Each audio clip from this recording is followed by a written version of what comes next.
everyone, and welcome to today's seminar. Thank you all for coming. We've got Tony Wickham here to talk to us about paving the way to a safer nuclear future and to think critically about the decisions that we're making going forward. Tony has had a really interesting career throughout the nuclear industry, working with probably most of the nuclear companies you can think of, I would say, with a big stint in the IAEA, working internationally with lots of different countries on their nuclear programs, also mainly focusing on graphite-orientated research, which has led him to his position here at the university as honorary professor in the Nuclear Graphite Research Group, which I'm part of. And so I've been lucky enough to see Tony talk a few different occasions, and it's always been a really excellent talk. So I'm looking forward to seeing what he has to present today. So without further ado, I'm not going to waste any more time and pass on to Tony. Thank you very much. I thought I'd start by telling a story before we actually get into this lecture, because all good talks start with a good story. On a gloomy day in Brunswick in Germany, 1786, and the schoolmaster had every pupil of all ages in the same rooms, quite a big class. He was getting really frustrated. And so he wanted to have a sleep at the desk. So he thought, I'll set them an arithmetic problem. And the arithmetic problem was to add all the numbers from 1 to 100. And he thought, well, that's going to take them a long time with their slates and their chalk.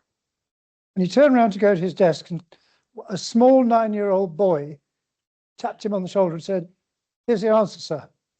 And the answer was written on the slate and nothing else, no working at all. His name was Carl Friedrich Gauss, who went on to be quite a famous astronomer of his day. So if you get bored with what I'm going to talk about, mull over that problem, because the interesting part of what I really want to talk about is the critical thinking. And I've learned quite a bit about that through talking to students in a German university who are master's students training to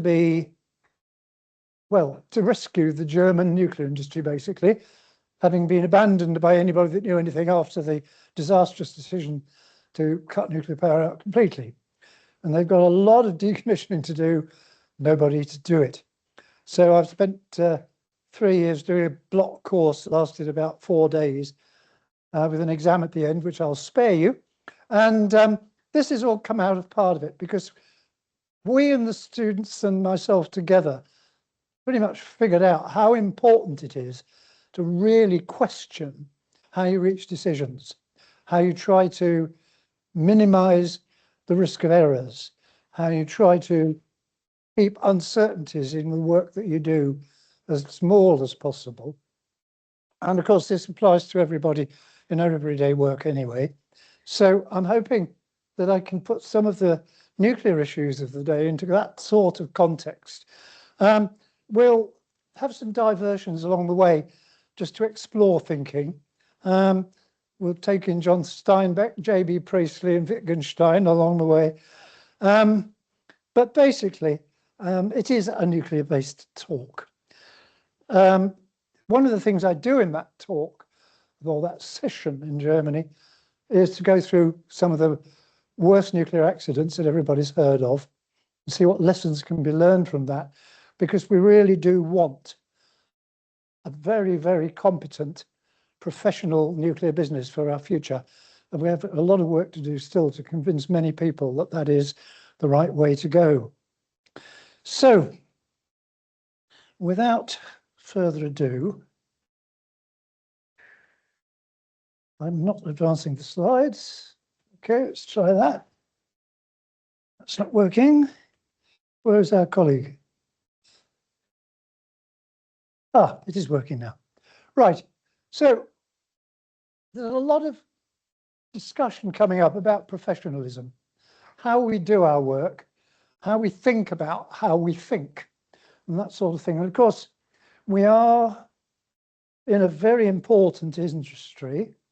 It's going to play a major role in the energy mix of the future.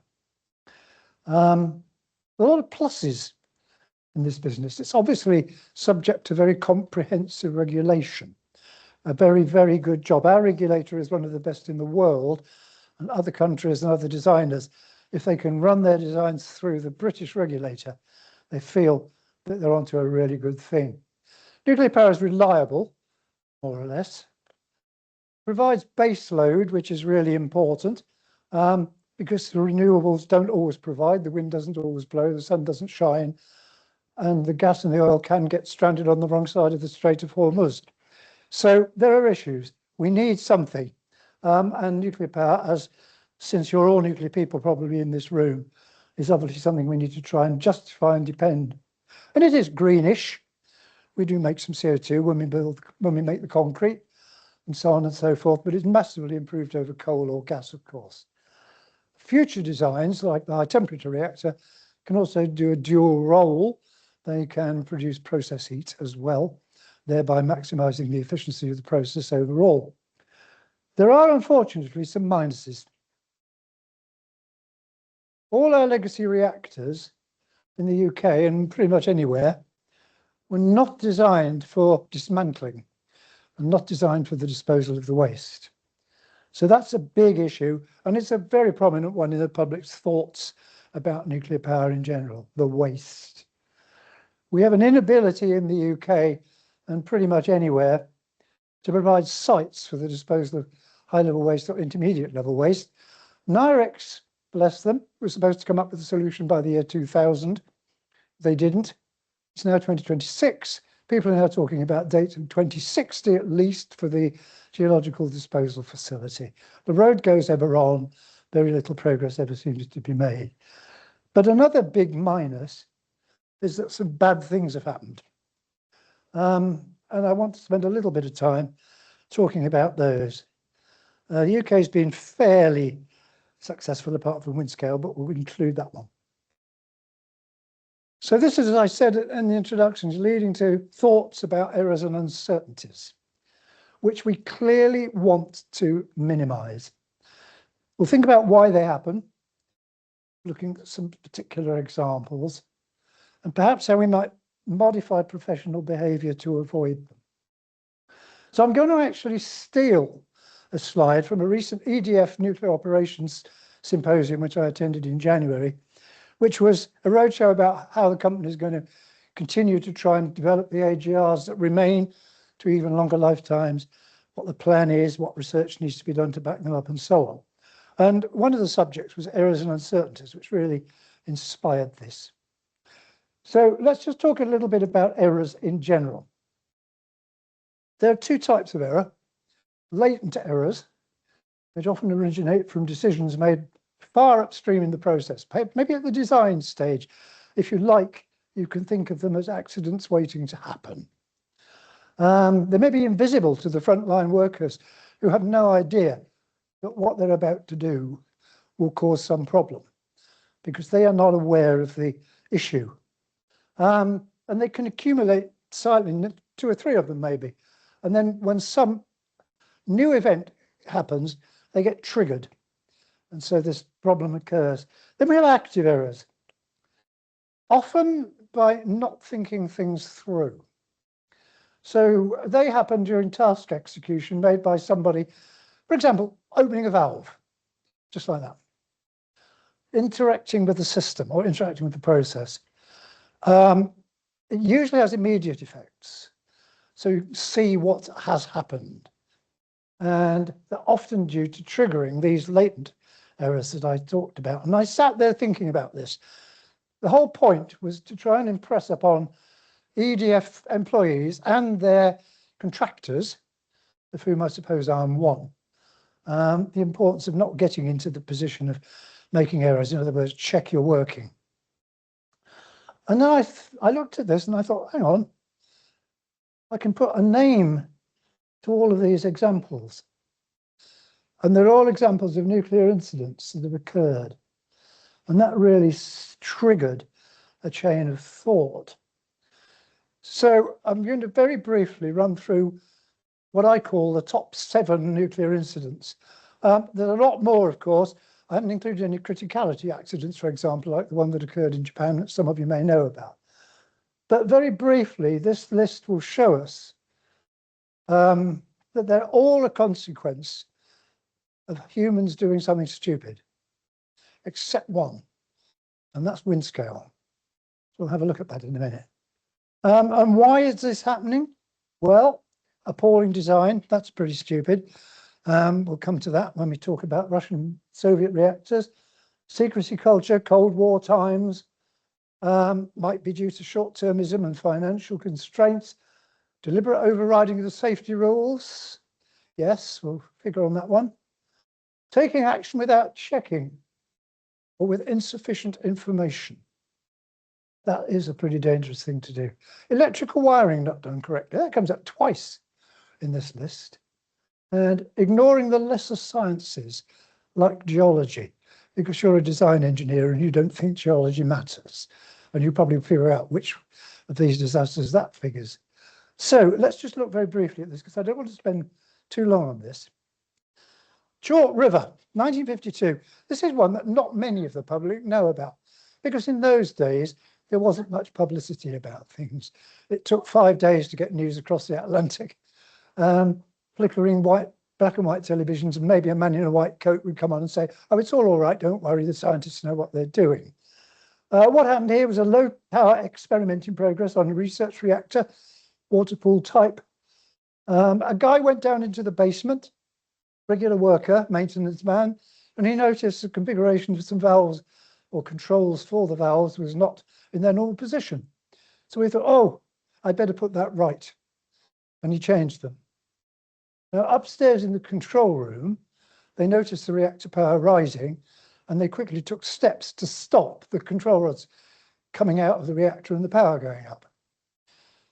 Okay, so they pushed the button to get the control rods to go in again, and the light showing that they had done so went out. The problem was the rods hadn't gone in. They triggered the detector, put the light out, and then jammed. And the mechanism had failed. Basically, leads to meltdown. And a rather interesting role was played by Jimmy Carter, who was in the US Navy at the time and helped with the cleanup. And he lived to the ripe old age of 98, so it didn't do him much harm. So electrical wiring was a big issue there. And people should not meddle with valves that they don't understand. Castle Bravo, only 2 years later, this is a part of the bomb program, not really nuclear power. But they didn't understand meteorology. We're out in Bikini Atoll, testing the bomb, or the latest bomb. They decided, they looked at which way is the wind blowing. Ah, yes, okay, that's fine. It's going the right way today. It's away from everybody. But up in the high, it was going the other way, towards the Marshall Islands. So there was massive contamination from what they called in the aftermath, the white death ash, which was very rich in strontium-90, cesium-137, and a lot of other stuff. And caught up in it was a Japanese fishing boat. That sailed off to Japan, having cleaned all this mess off the deck and off the fish. They sold the fish in the open market, all contaminated with strontium-90 and cesium-137, for example.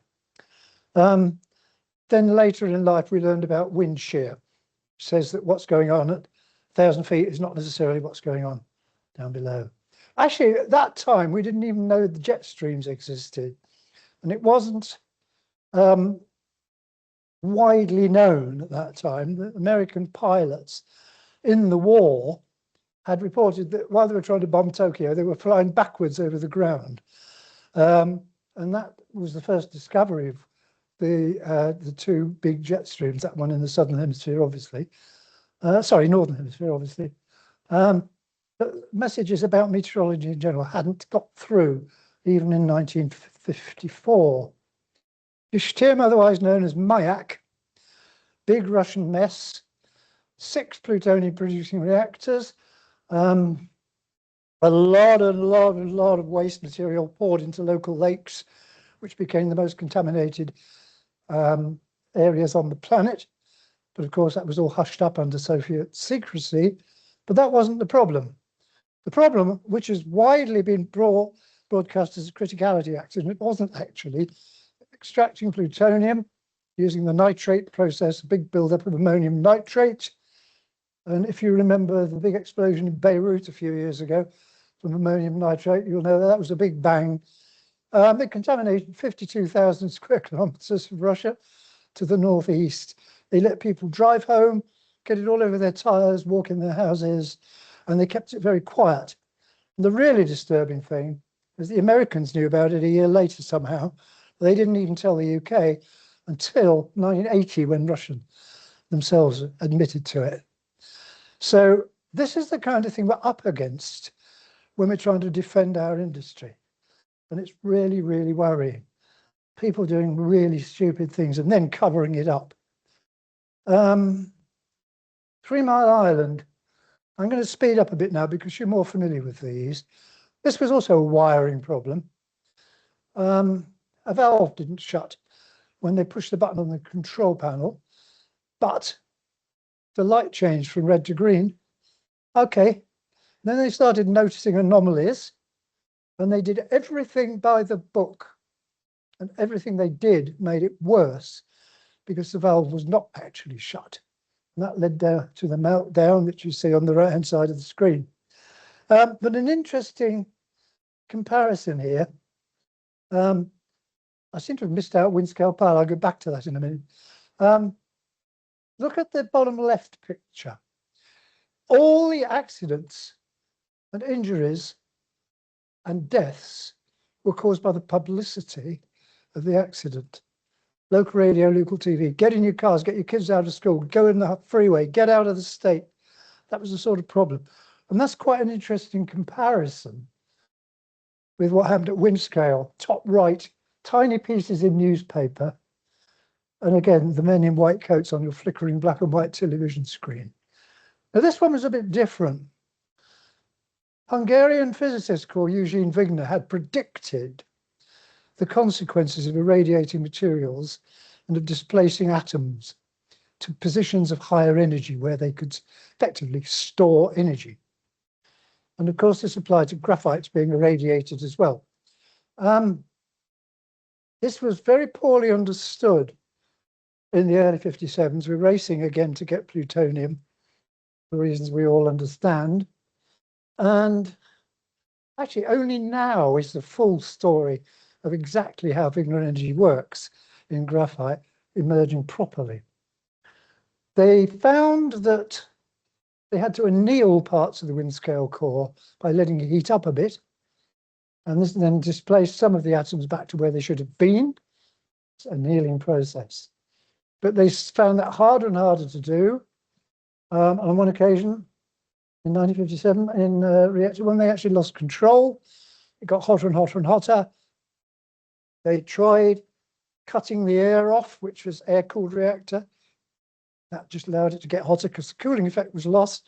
They tried putting more air through faster, so that put more oxygen in to oxidize the graphite even faster, and it just got hotter again. Produced a lot of carbon dioxide in the coolant, but also carbon monoxide, which is flammable. That all caught fire in the exit side of the reactor, just like a gas ring, blue flames. So in this case, it's a question of not understanding the technology. And the technology of the reactor as a whole was very basic. If you look at the picture on the right-hand bottom corner, that's a scaffolding pole that was used to push the fuel out of the reactor during the fire, still hanging out of the back, all bent in the heat. Interestingly, our graphite doesn't look too bad. That survived well, apart from an area in the center. But that's not really what I want to dwell on today. Chernobyl. Well, I'm going to say very little about this because you all know the story. Low power test, suspension of safety rules, further suspension caused by grid control not letting them start the experiment because they needed the power. But fundamentally, this is a problem of appalling design. You've got two moderators, you've got graphite and you've got water in the same reactor. When you start the reactor up and go through low power, you've got water in the water tubes, which the fuel is in. If you come down from high power, you've got steam in those tubes. So the reactor physics becomes very complicated. You've got a different situation for the same power level as you're coming back down. And that fundamentally was the cause of the Chernobyl accident, lost control.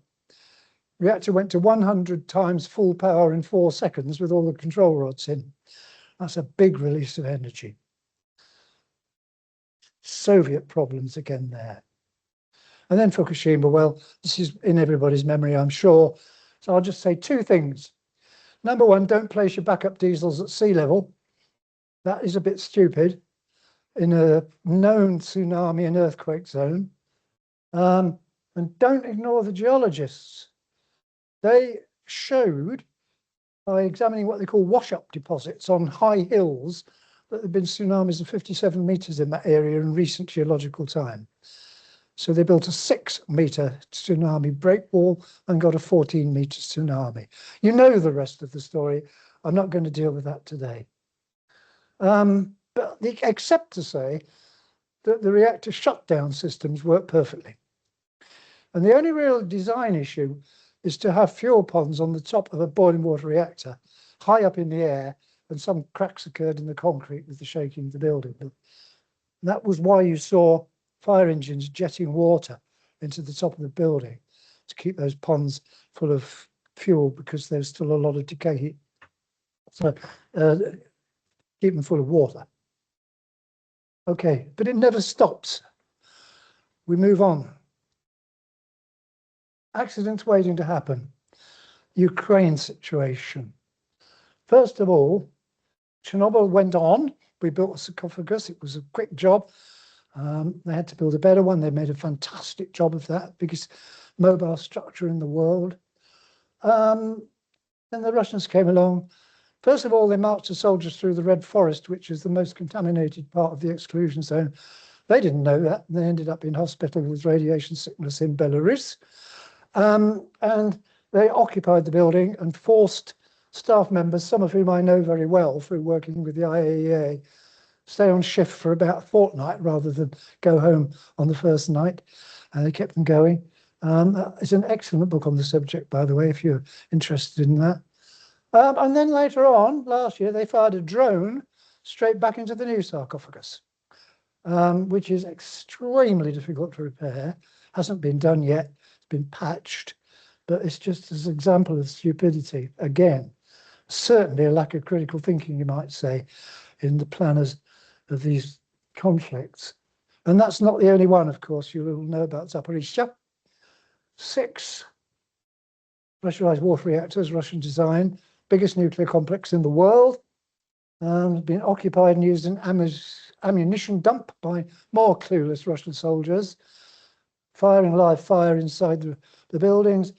They've completely severed the power connections, and here again, they've needed electric power to deal with decay heat in the reactors, got to run some circuits. And of course, there's been at least one fire as well. And that situation means totally unresolved. And although the reactors are shut down, as I said, they're still trying to deal with decay heat. So the road goes ever on. So there's been a lot of stupidity, a lot of not clear thinking. These wiring faults come to mind, for example, as being pretty basic, but no, not done correctly. Well, what other issues could I dredge up from the past as a summary? Let's just check them off. Not understanding the technology properly, but pressing ahead anyway. That's wind scale, basically. Caused by World War II and the Cold War that followed. Following a secrecy culture rather than a safety culture, which is the Soviet way of doing things. Not understanding radiation behavior. Maybe that's where we start to come in. How well do we actually understand radiation behavior? So the big energy issue that I mentioned for wind scale is the obvious example of that one. It's not the only one.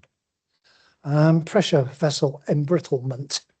I don't know whether I'm touching on specialities of people in the room or online, but that led to the premature closure of the transvenous reactors because there were serious concerns that the steel pressure vessels at the transvenous had quite low pressure vessel temperatures compared with the others. So the one that was most concerned that there might be neutron-induced embrittlement in the pressure vessels. So they shut the reactors down, cut large holes in the concrete, surrounding it with water jet cutters, took samples, and in fact they were perfectly fine. So those reactors got shut down for the wrong reason. Not understanding radiation behavior is a pretty basic thing, but it's always been a learning curve, this business, and still is. And that's maybe something we need to think about again, as to exactly how we justify decisions which are made.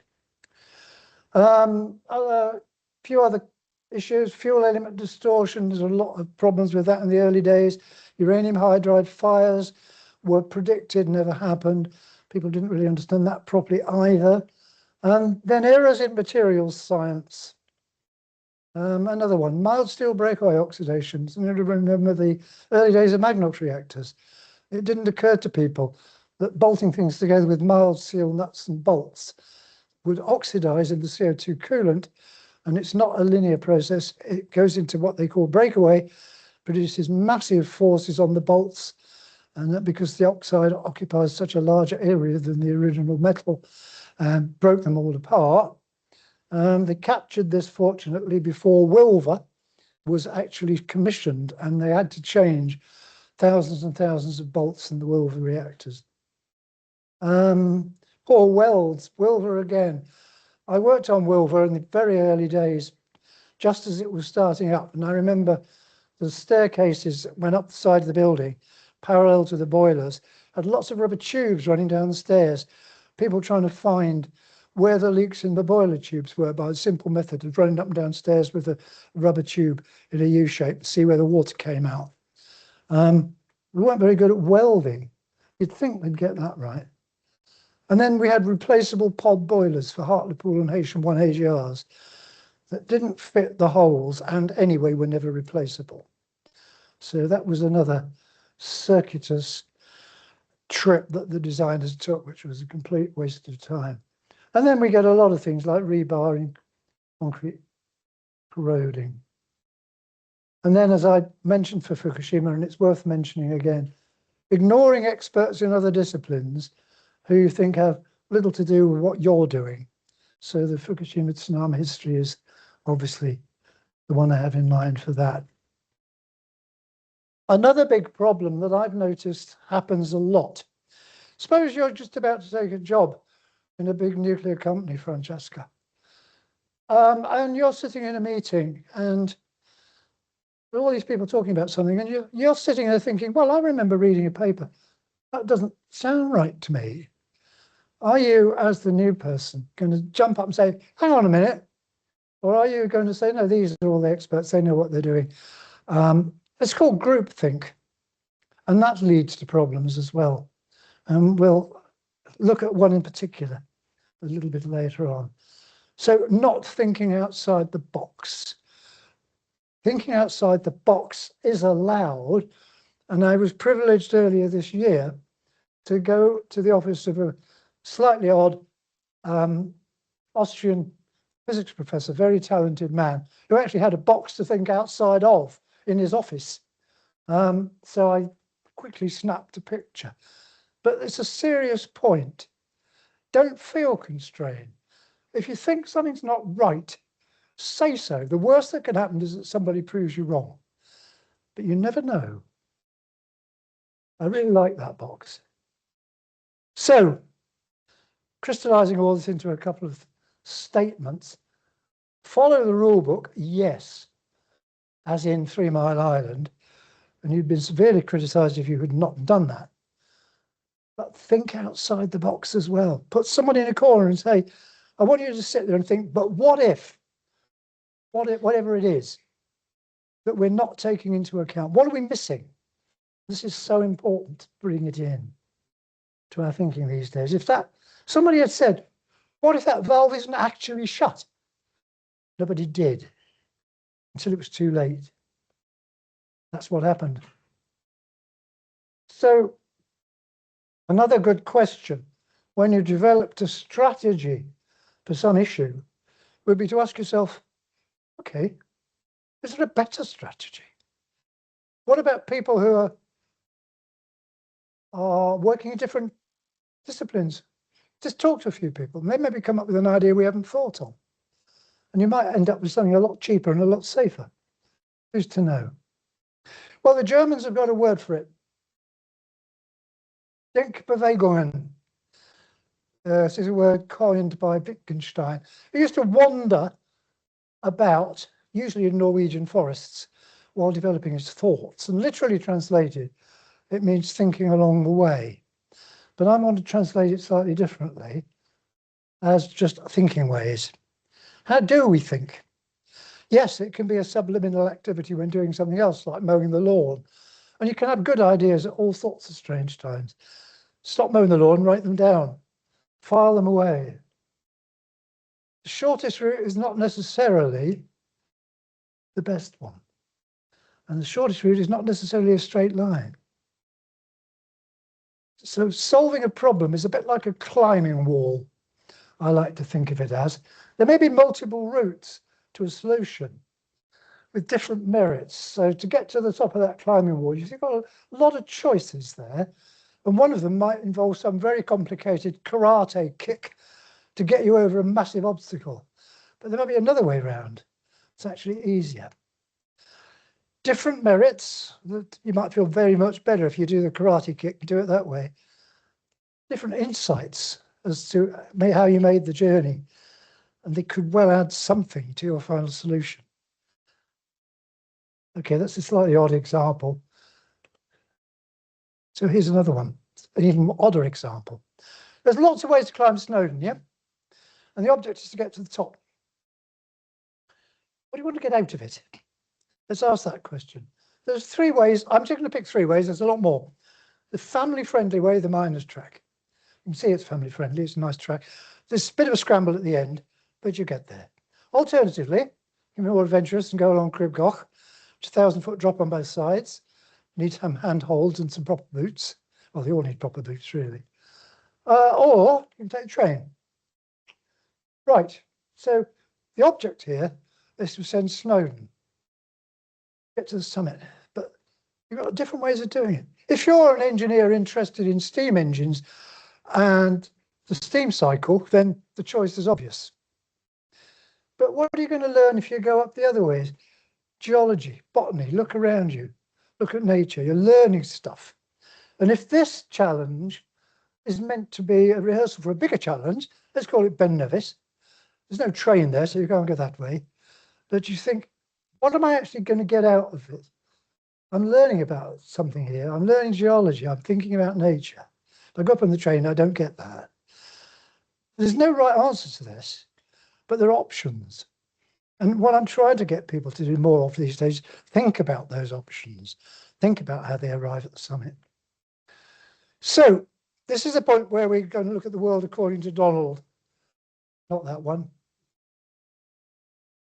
Rumsfeld.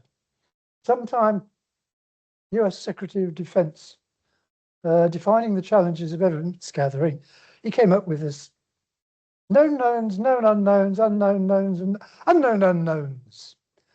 So we can put a little bit of definition on there. The first one's obvious. Known unknowns are things we know about, but we haven't figured out yet, which is what most PhD students are there for.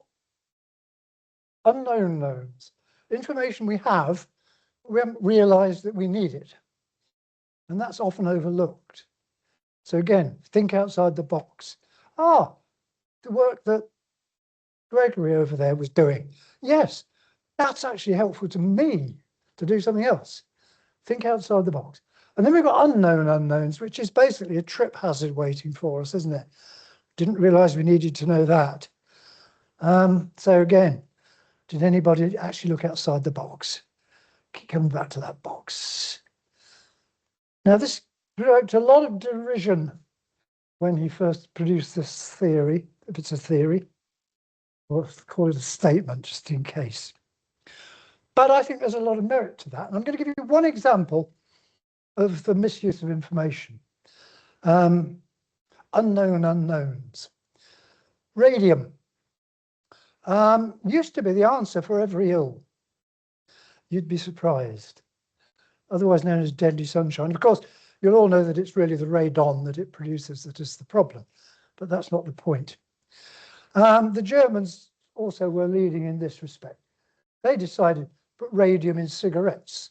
So if the lung cancer doesn't get you, the radon will. but they didn't know what the radon would do at that time. Radium chocolate, anyone? Check out the stuff in the room outside afterwards. Radium hand cream. Ladies, radium makeup. And grey hair. Cure it with radium. Yeah. The cure to everything. And the reason people had this mindset was they'd been to Baden-Baden. They'd been to Bath. They'd taken the waters. They felt healthy. Do you know how much radioactivity there is in the water in Bath? It's horrendous. Yes. The road goes on. Oh, I missed one there. In the middle, toothpaste. Makes your teeth whiter as well as your hair black. Yeah, why not? But this is one for the gentleman. I'll just read the words. Place the radio endocrinator in the pocket of the adapter with the window upwards towards the body. Wear the adapter like an athletic strap. This puts the instrument under the scrotum as it should be. Wear at night. The radiator is appropriate. Need I say more? No.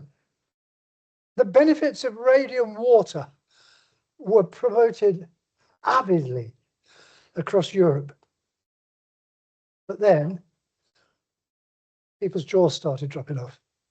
And you're probably more familiar with the ladies who painted instruments, luminous paint for the air forces in the war, who licked the tips of their brushes and all got similar problems. Yes, lack of understanding things.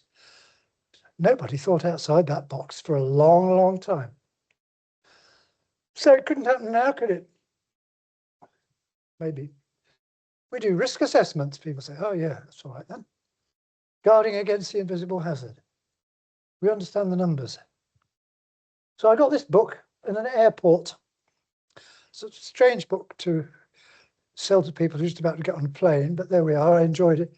What's on the back of the book is the word fear. They're both with these word pictures, and if you look closely at the fear one, at letter R, it says toasters and socks, amongst other things. People fear really weird stuff, but that's not the point. The problem is trying to make an objective assessment of things is very, very difficult when people are persuaded to fear any risk. And that is so common. Now, I don't know whether when you were approaching this building, you gave any thought to the possibility that you might be hit by a meteorite. I doubt it very much. No, we accept that risk without thinking about it. We accept driving about without thinking about it, even at more than 70 miles an hour and crowded M32 or whatever. Yeah, we accept it, but people fear really, really silly risks sometimes.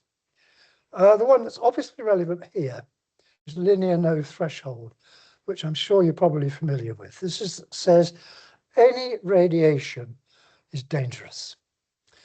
Okay, so that's line B. It's a linear correlation between the radiation dose and the increased risk of cancer. Widely published. It might be a curve that's a bit convex or concave, like A or C. Have a look at D. They call that hormesis. A little radiation is good for you, and then it gets serious. Now, isn't that actually the truth? We're all sitting in a room, being irradiated by radon, being irradiated by carbon-14 produced in the upper atmosphere by the action of cosmic rays on nitrogen. So producing CO2, which is carbon-14 active. We're getting activity from the building materials. Our bodies need potassium, but natural potassium is radioactive. And if you are addicted to bananas, you are particularly blessed with potassium isotopes that are irradiating you. And they always used to say it's dangerous to share a double bed, but we won't go there. Point is, what's the reality? And the clue to this is the x-axis down at the bottom, radiation dose above background. People out there don't accept that they're in a radioactive environment. And this is something we're seriously up against all the time. This fear of radioactivity, often called radiation, by journalists who don't understand the difference. It's another problem. A leak of radiation. That means a chink of light coming out through a curtain. It doesn't mean active material getting into the environment, but the journalists never get it right. They're playing on people's fear. They're playing on the fact that people don't understand the true nature of the risk that they're writing about. So very quickly, this is a road very close to me. Time for a little bit of audience participation here. You can see it's a narrow road. You can see there's an oil spill in the front of the picture, which probably tell you something. Now, around that corner and just down the hill is a quite interesting tourist attraction. So there's a lot of traffic on this road. And the question I put to my German students, tell me the optimum speed to go around this corner to minimize the risk of meeting another car coming the other way. And you're not allowed to stop and turn around and go home again. And I could lead them so easily to the wrong solution. I said, you want to minimize the amount of time you spend going around the corner. So you're there for as short as possible time, because that will mean you less chance of meeting another car. Therefore, you must go around the corner as fast as possible. And they all agreed, because they're not thinking outside the box. You can think outside the box yourselves on that one. Quick statistical trivia. I want you to just think of the answer to this question. I'm going to give you no more than a couple of seconds. Just think of the answer. Don't write it. Just don't shout it out. I have 2 children. First one is a girl. What's the probability that the second one is a girl? Okay, got that? Well, a slightly different question. I have 2 children. One of them is a girl. What's the probability that the other is a girl? Right, raise your hands if you've got the same answer to both questions. Shame on you. Yes, you see, read the question. Subtly different. And the answers are different. I told you the first one was a girl, so the second one could be either boy or girl. Job done, 1 in 2. But if just one of them's a girl, what are the options? Girl, girl, boy, girl, girl, boy, but not boy, boy, because I told you one is a girl, so you've got 3 options. It's a simple, trivial error. And I find every time I use this challenge, that sort of thing comes up. Obviously here we're ignoring a few things. We're ignoring that very slightly more girls than boys are born. We're ignoring the strange but true fact that Tuesdays favour girls. I don't know why. Nobody knows why. And also, I might have not been telling the truth. Nobody challenged that. But do you understand why I'm saying this? It's so important to think of all the things that matter when you're trying to solve a problem. Okay, my phone tells me there's a 20% probability that rain in each hour of the day today. What's the probability that it will rain at some time during the 24 hours? Anybody got any ideas? Sorry, I can't hear. Anybody else? No, you don't want to try, do you? It's 99.52%. If anybody doesn't understand why, talk to me afterwards. But it's a simple probability, statistical calculation. So difficult to get people to do that right. Yeah. Okay. Silliness here, but there's a point. Thus it might be that one family camped near a spring, and another camped for the spring and for company, and a third because 2 families had pioneered the place and found it good. And when the sun went down, perhaps 20 families and 20 cars were there. This quote from John Steinbeck's classic, The Grapes of Wrath, paints a powerful reality about human nature. It depicts humans as the social animals that we are, reminding us that in times of uncertainty, people are afraid, and when we're afraid, we rely upon the herd to guide us. Sure, the crowd's guidance can be a useful crutch to lean upon, but what happens when we use it too often, when we're just lazy?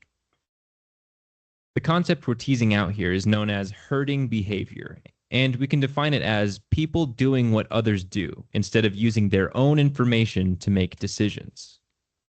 This happens often. We see a large number of people acting in the same way, and we think there's no way that they could all be wrong. They must know something that we don't.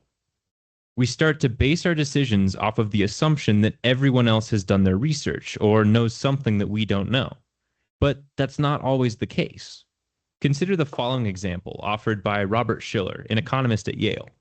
Suppose two restaurants open next door to each other, Restaurant A and Restaurant B. The very first customer sees two empty restaurants and must choose which one to eat at based only on their appearance. Let's say she chooses Restaurant A. The second customer sees one person eating at Restaurant A and an empty Restaurant B. She makes her choice based on two things. First, the appearance of each restaurant. That's her own information. And secondly, the fact that the first customer chose Restaurant A. That's external information. If the second customer chooses to go to Restaurant A, then the third customer will see two people eating at Restaurant A and an empty Restaurant B. I think you see where this is going. As people continue to join the crowd, they prompt others to do the same. Eventually, each customer might end up at Restaurant A, which could actually be the poorer restaurant. What's happened is people have ignored their own information, and that creates a distorted signal chain. Right, enough of that. I think I don't need to add to that at all. I see this sort of thing all over, happening all the time. So what's going wrong with nuclear power development in the UK? Well, let's look at the numbers. The cost of building per megawatt in the UK, currently 10.82 million per megawatt. South Korea is 2.24. Why is there this big discrepancy? Even France, who designed the EPR that we are building, managed to do it for less than half that cost. What's going on? Okay. Well, one thing that's going on is that the UK regulator demanded more than 800 changes to the design. Now, I said that the UK regulator is respected throughout the world for its rigour. But that rigour comes at a cost. And you will have heard, I'm sure, Donald Trump instructing the US nuclear regulator to stop regulating and get everything through. And let's get some reactors built. That comes with a cost as well, probably. Big problem there then. But then we gold plate everything anyway. We apply all these EU regulations, less than the Aarhus Convention on the Environment. So we've got a fish disco at Hinkley C. That's colloquially known, to stop fish coming onto the screens, the intake water for the turbines. We didn't do it with Hinkley A, we didn't do it with Hinkley B, but oh no, we've got to do it with Hinkley C. And presumably sizable. The estimated cost per fish saved, £280,000. And you wonder why your fish and chip shops prices are going up. And let's not mention the bat tunnel on HS2. The colony of bats that was built to protect is 300. So that's £300,000 per bat. And we're all paying for it. And one of the issues is, I think, is that the UK focuses on process rather than performance. If they tick the boxes, everybody's happy. And not least because the government is dominated by lawyers. And of course, there's the problem also of the 5-year cycle of governments anyway. New SMRs produced for approved, for Wilver, 3 Rolls-Royce design, but no spades in the ground until at least 2030. Why don't we get on with it? Planning inquiry. All the people who live there want it. They used to work at Wilver 2 Magnox reactors. They want the jobs. The grid lines are there. They're even undergrounding some of it to make Cardigan Bay look more attractive for the beachgoers in Portelli and Harlech. But no, we're going to have a very expensive planning inquiry. Mrs. Scroggins from her little cottage will object and they have to go through everything. Then there'll be an environmental inquiry. What are the creatures this time? Terns have moved in from the Isle of Man. Nobody bothered about that when they built the first Wilver reactors, but no, we've got to bother about it now because we've adopted all this stuff. Who's going to pay for this? Right. Meanwhile, who is actually doing some work on it? The answer is it's actually outsourced to Korea and the Czech Republic, not to British industry. And again, we wonder why we never get anything done. It's always cheaper to dither and delay. And no 5-year parliament thinks beyond the next general election and their own re-election. So they won't make controversial decisions. And people wonder why there's no GDR. Right, the UK spent more on planning for the Lower Thames crossing, which doesn't exist. The Norwegians spent on building the world's longest road tunnel. They got on with it. We had a massive inquiry, thousands and thousands and thousands of pages of environmental documents to build a bridge over the Thames, which isn't going to happen. So let's take the holistic view back to nuclear red waste. This is one of my favourite diagrams because I drew it. Making sure that what you're working on actually fits the process as a whole. And I see many examples where this doesn't happen. So I've done a lot of work through IAEA with international groups working on dismantling reactors and in particular dealing with the graphite, which of course is my favourite subject. And they take decisions on what they're going to do without thinking what's going to happen next. Oh yes, we'll build a temporary building and put all the graphite in that in very expensive boxes costing £100,000 each. But what then? They've got no plan. There's nowhere for them to go. Was it not safer left in the pressure vessel, for example? So you can see how everything that matters is linked together. The possibility to get reusable products out of that graphite, bristling with carbon-14. There's a shortage of carbon-14 in the pharmaceutical industry.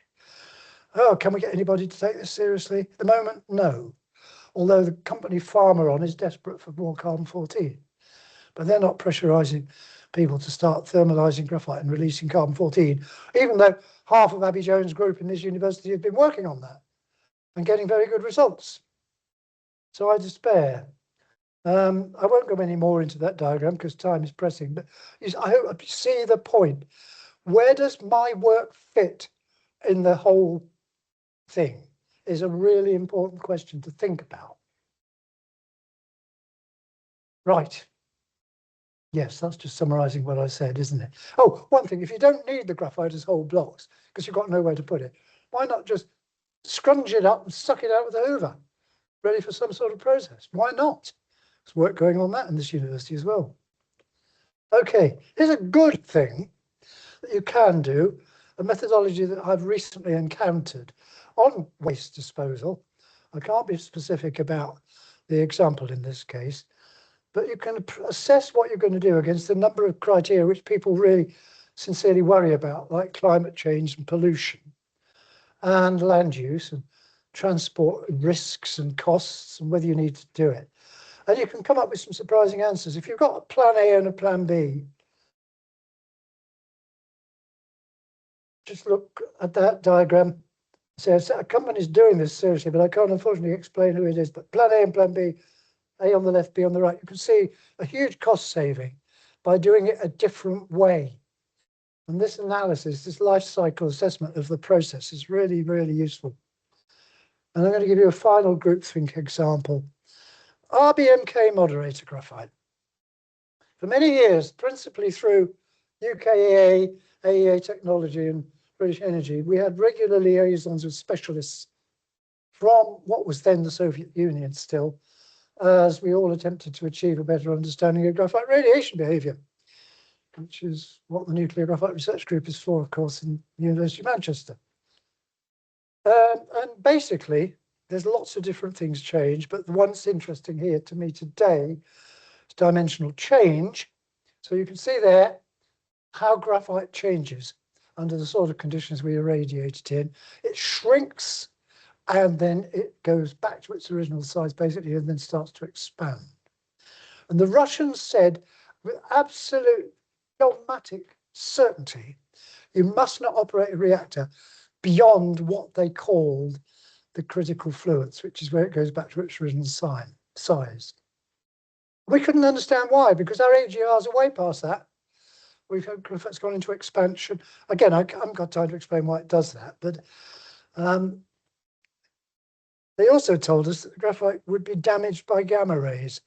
which is also nonsense, at least 4 orders of magnitude less than it's damaged by neutrons. But this critical fluence thing did seem all very strange. We left gaps in our reactor cores for expansion, which actually didn't need, because they were designed before people knew this was going to happen. They thought it would all expand anyway, but it didn't. It shrank. So we had problems because the blocks were getting further apart from each other. We had to pin them together. So it's exactly strange that the Russians were so determined. Then I found out a lot more about the RBMK, and I discovered that the core is built with no gaps between the blocks at all. Fuel tubes go down the middle of the blocks. So this graphite's going to shrink. So what's the problem? Well, differential stress is the problem, and it causes each block to go into a sort of barrel shape. So it actually expands in the middle, shrinks more at the top and the bottom. So the middle of the core starts to push sideways because there's no spaces. And they've got to a stage now with some of their more highly irradiated reactors. They've got a 14mm displacement bow in the fuel tubes on the outside of the cores. You can read about this in Nuclear Engineering International. And they can't get the control rods down those tubes. So they had to rebore them and shake the cores by running the water circulators at tremendous power to try and get it all lined up again. It's very strange. So because they built the cores with no gaps, they thought it was impossible ever to allow the graphite to expand. And that's why they were so dogmatic about instructing us that we mustn't radiate our AGRs to where we've actually got to. So it all was very strange, but it became clear to us in the end. They weren't thinking outside their box. Our systems are completely different. It's seriously going to impact dismantling of these reactors in the future, but that fortunately is not a problem for me. The ones in Ignalina, which I have been involved with, had much lower irradiation and shouldn't have really experienced this massive problem yet. But the blocks will for sure be jammed together, at least in part. And nobody who is planning the dismantling will take any notice of that. So, problem in the making there. So The end of 1942 was a critical period. On December 2nd, the first self-sustaining chain-reacting pile was successfully operated at the University of Chicago. The atomic age loomed upon the threshold of history. You'll recognize him, of course. That's Fermi. Clipboard and a pen. High technology. Gosh, it worked, didn't it? And they were certainly thinking outside their box because they'd never had an inside of that box. They'd never done it before. And it worked. When I started in this business, so long ago now that you had to look for dinosaurs when you wait for the bus, but 1968, we had no computers to speak of at all. We had a mechanical calculator on my desk with a handle which you turn forwards and backwards to do your calculations. Teleprinters, not even fax, when I joined Berkeley Nuclear Laboratories. And if you wanted to make a phone call, you had to go out in the corridor and stand in a booth and persuade the operator to connect it for you. So, I mean, with that sort of technology, that was my computer, by the way, and that led, of course, to a library of ginormous size with all the papers and journals and books in it and everything. But we got by, and I think we did quite well, because we were basically forced to think outside those boxes all the time. So we didn't have these shortcuts of apps that appear to do nice jobs, but does anybody really understand what they do? And sometimes the answer is no. So, critical thinking in the nuclear business. Summary. I would say be bold, defend your ideas, and particularly take note that managers and professors rarely know best. If you're close to the work, the chances are that you do. And I think that's really important. Stand up for what you say, but prepare to take criticism. If they find a mistake, oh, I'll go and do it again. Are there any outside influences you should be taking into account? Challenge everything until you're certain you're doing the right thing. And don't reinvent the wheel. There is literature out there before the internet was invented, unbelievably. I recently, no, well, not so recently now, working with a student in this university in a department I won't name, it was necessary to measure the atmospheric pressure to do some practical work that we were doing. And he gave me the number, and I assumed that he'd gone down in the basement to read a barometer. I said, oh, where does this number come from? Oh, I got it on the internet. Hang on. I said, oh, it's all right, it's Manchester. It's Manchester Airport. I said, yeah, but is that the same elevation as we are? No, there is life. There are old ways of doing things, and there's life before the internet. It's really important to remember that. Don't ever set up a committee or have an inquiry. That's the next thing. A wonderful way of delaying decisions. And when evidence-based thinking is possible, which is what you should be doing, if you think it's going nowhere, stop and adopt the STAR principle. Stop, think, act, review. And go around that loop until you're 100% sure what you're doing. Trust specialist knowledge. Some of the old guys really do know stuff and don't always pass it on. You have to ask the right questions. But get a second opinion because their memories may be failing. Be prepared to guide people who are failing to understand your view. A certain SMR design team in this country, which again I won't name, turned out to be utterly clueless about graphite and thought that they'd just ask for some of the scrap graphite from Magnox reactors to put in their new SMRs, and that would be all right. Even though it was damaged, of course, by neutrons, it had undergone dimensional change, its thermal properties had changed, and so on and so forth. They didn't understand any of it. They were specialists in reactor physics, for example. And avoid being driven by the groupthink herd. Think outside that box and think about how you think. That's really important. And ask that ultimate question, but what if? So I'm nearly done, but I'm not quite done. Did anybody get the right answer to the puzzle I set you at the beginning? It's really, really easy. 1 plus 100 is 101. 2 plus 99 is 101. 3 plus 98 is 101. 50 times 101 is 50-50. Job done. And the 9-year-old Carl Friedrich Gauss thought that out for himself. The way you are thinking about a problem today may not be the best one. Thank you very much for your attention.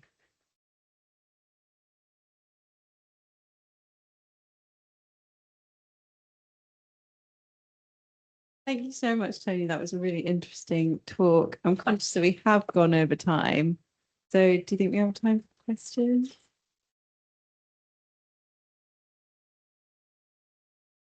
You're happy to stay? 1 or 2 questions? I didn't hear that. Sorry. 1 or 2 questions. Oh, yeah. I just forgot to say, this is a piece of the original graphite from Chicago Power 1. It's also the world's first man-made nuclear waste. So if anyone wants to take a selfie with it, which often happens, please feel free. Right. It is very Um, sorry. Hello. First of all, thank you very much. Really, really useful. It is very clear that the UK has a problem with mega structures, mega products. You said you think one of the reasons is that the UK focuses on the process rather than performance. What do you suggest that we actually focus on the performance? I wish I could answer that question.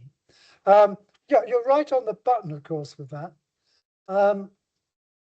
I think somehow we need to take politicians out of the equation. We need to structure infrastructure projects in a completely different way. Now, I am absolutely no expert on infrastructure projects, I promise you. But clearly the way we do things doesn't work. I showed you the examples of reactor costs. The same is true for high-speed rail lines throughout the world, where we've got one short one and we're incapable of building a second. And Spain is covered in them, China is covered in them. So they get it right because they don't have so many political obstacles along the way. They just tell people, you're going to get a railway going through your garage, tough, move. And it works. We can't do that. We've got to be reasonable but we've certainly got to change. And I really don't understand how to change the political system to make that happen. I wish I did. I think that's the problem. So I'm gonna have to talk right into it. Can you hear me? It's not very loud. I'll just shout. Shout is better, yes. Right. So if I hold it right here and kind of yell, is that any better? Is that better? Yeah. Okay. Actually, that was almost exactly my question. I guess the follow-on one from that is, in your mind, are you optimistic that such a change will or can occur? Because I think that's the natural next question. You're not sure exactly how it would occur, but do you think the impetus will be there for it? Because as far as I can see, you'd be asking the turkeys to vote for Christmas, right? The politicians, you'd be asking them to get out of the way, and yet many of them think that the solution to every problem is them. So are you optimistic, basically? No, I'm not optimistic, but I think that the change has to come from the bottom. I think the change has to come from the researchers, the specialists, the designers, who can put really watertight cases together for what they want to do. We've got to get out of all this mind-numbing legislation. I mean, I've every respect for fish and bats, but I think the point is made. We can't afford even to go on like this. We want progress. We're going to end up as a third world country if we don't change. And I see only we can make it happen, but I'm not sure how to do it at the moment. So the more people that speak out, tell their politicians, anybody voting in Makerfield, go and tell them what you want them to do. Stop fighting for the next election and their own existence. Start fighting for what the country needs in their constituency. I think there's a lot of pressure from the bottom that's got to be applied, but I'm not really the person to say how that should be done. I think each case will be different. But we went from being the leading nuclear organization in the world to really dropping down because we just can't build anything. It's just crazy the amount of time Hinkley C has taken. And we're not there yet. Oh, another few years, a few more billions. Where is that money going? Now, I think a real analysis of where the money's gone, what it was spent on, and there's many more examples than just a fish disco, but did we really need all that? If it's safe in France, if the EPR is safe in France and it's safe in Finland without 800 modifications, why is it not safe here? Somebody should ask that question and really start to bring pressure to bear, I believe. And that's what I find is my great frustration. We need the young generation to have the courage to do that. I mean, yeah. Mm.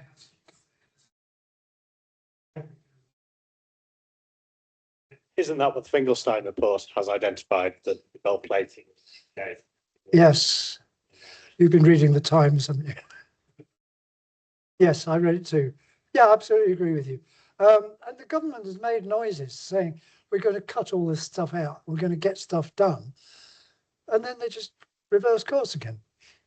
So I heard that we're going to slim down nuclear regulation. And I'm in two minds about that because we've got a world-class nuclear regulator. But at the same time, 800 modifications, could every one of those be justified? I think there comes a point where you have to take the cost into account as well, and the relative risk. And this business of eliminating any risk is not how we live the rest of our lives. So why are we trying to do it in the nuclear business? The world's worst industrial accident was not in the nuclear business, it was Bhopal in India, with these huge, huge numbers of deaths still going on with deformed babies being born and so on and so forth. Everybody will talk about Chernobyl. Everybody will talk about Fukushima. And Angela Merkel particularly was taken in by all of it. So they built 2 pipelines under the North Sea to get Russian gas because that was a good replacement, wasn't it? And somebody blew them up. Big problem. Box to be thought outside of there. Any other questions from the audience? Oh, sorry, I just wanted to make a final point. It'll be interesting to see might as well see versus point, because obviously a big point in this country is new builds, supply chain issues. Have any optimism besides well seeing regulated assets? Well, yes, trouble is, there's an awful lot of risk. They will just mirror what they did at Hinkley C. And I did read somewhere in the Sunday Times, I think a couple of weeks ago, protest groups are all girding their loins. Environmental damage again. In fact, there's been 3 reactors there before, seems to be completely irrelevant to people. The fact that local people want the employment seems to be irrelevant to people. So again, we just go around the loop. But we've got to get out of this. We must have a protest. We must have a discussion. We must have an inquiry mentality. Got to. If you're right about the technology and you're able to prove it, that's what the country needs us to get on with. And as much as I like birds, and I don't much, to be quite honest, those terns can damn well fly off and go somewhere else. Get off Anglesey.